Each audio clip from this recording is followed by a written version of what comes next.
ಕಾಡು ಪ್ರಾಣಿಗಳು ನಾಡಿಗೆ ವಲಸೆ ಬರುತ್ತಿರುವ ವರದಿಗಳು ಈಗ ಹೆಚ್ಚಾಗಿ ಬರುತ್ತಿವೆ. ಕಾರಣ ಅರಣ್ಯ ನಾಶ ಎಂಬ ಪಿಡುಗು.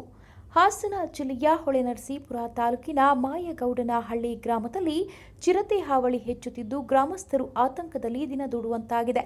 ಚಿರತೆಯು ಮನೆ ಬಳಿ ಬಂದು ಸಾಕು ನಾಯಿಗಳನ್ನು ಹೊತ್ತೊಯ್ಯುತ್ತಿದ್ದು 1 ತಿಂಗಳ ಅಂತರದಲ್ಲಿ 4 ನಾಯಿಗಳನ್ನು ಚಿರತೆ ಬೇಟೆಯಾಡಿದೆ ಎಂದು ಗ್ರಾಮಸ್ಥರು ಹೇಳಿದ್ದಾರೆ.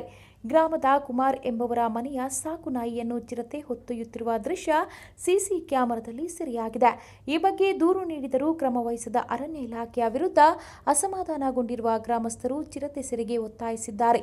ಇನ್ನಾದರೂ ಎಚ್ಚೆತ್ತು ಅರಣ್ಯ ಇಲಾಖೆ ಚಿರತೆ ಸೆರೆಗೆ ಕ್ರಮ ಕೈಗೊಳ್ಳುತ್ತಾ ಎಂದು ಕಾದು ನೋಡಬೇಕಾಗಿದೆ.